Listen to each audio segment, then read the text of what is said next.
Good morning, good afternoon, good evening, wherever you are. Welcome to another episode of the Bobbi Jo and Sheena Show.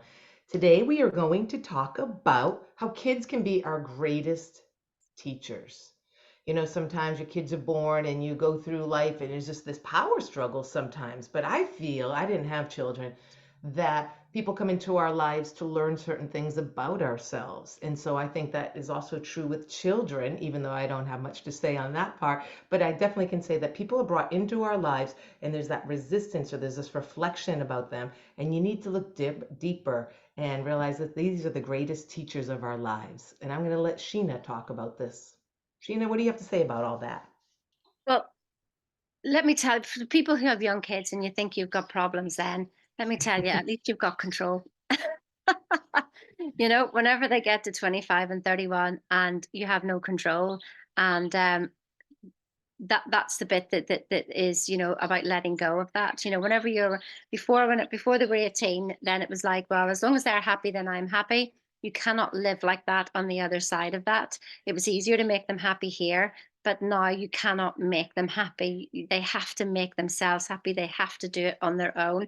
You can lead them to the water and you can guide them all the way there, but you cannot be drinking for them. And it's one of the things I know in the Bible. It says that I think it was Peter, or Peter said to Saul, or Saul said to Jesus, and he said, like, follow me. And he turned around and he says, well, what about him? And Jesus says, what about him? I will come for him when it's his time. And Mm. that's really understanding, is that you've got to do you stay in your lane, you can guide people. And one of my biggest lessons actually in that, Bobby Joe, was whenever I was horse riding, galloping along the beach. My daughter had a new pony.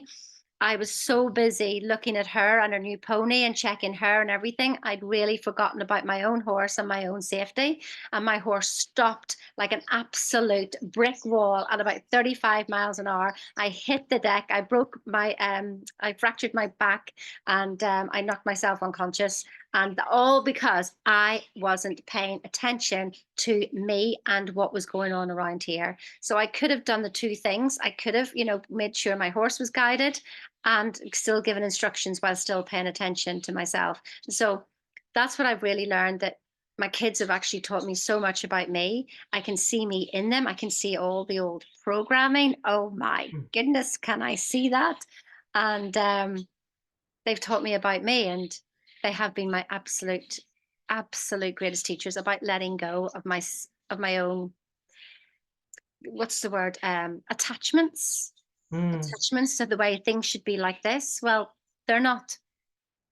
Get over it. It's perfect, whatever it is, whatever story, whatever contract you came together to make. It's Yeah. perfect, basically. It makes me think of that whole thing every time you get on a plane, right? You put on your own oxygen mask first. And isn't that interesting? I know there's a great spiritual leader out there, and they say that,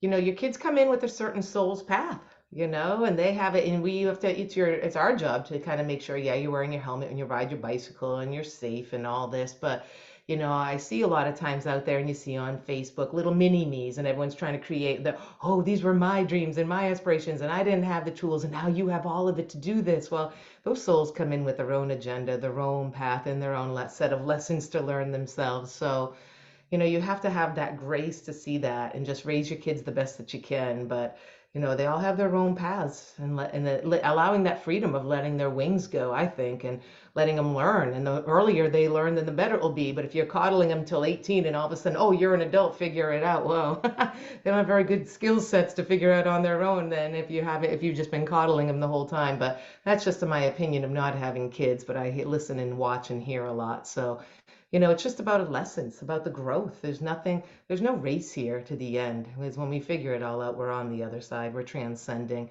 But it's to enjoy the journey, enjoy the teachers in our lives and the reflections. And it's all about the awareness of ourselves and what's being triggered and how you fine tune that, because everything is perception, everything is choice, everything is a decision. Are you going to get mad over that or are you not?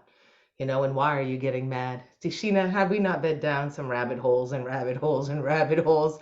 I think we started down one and it like divided into 1,000 paths, and we've gone down almost all of them. But still, it's the journey. There's nothing, and that's the other thing. What are we seeking? It's already here. So that's like a good piece of advice too.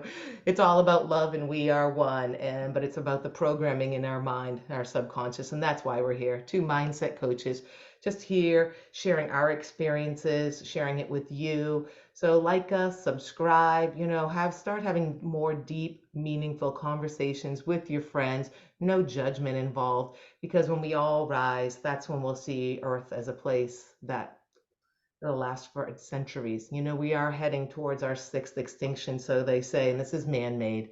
So let's get on the same page, everyone. Sending love and joy and peace to each and every one of you. Have a great day. Anything else in closing, Miss Sheena? No, cheerio now. Have a great day. We'll see you soon.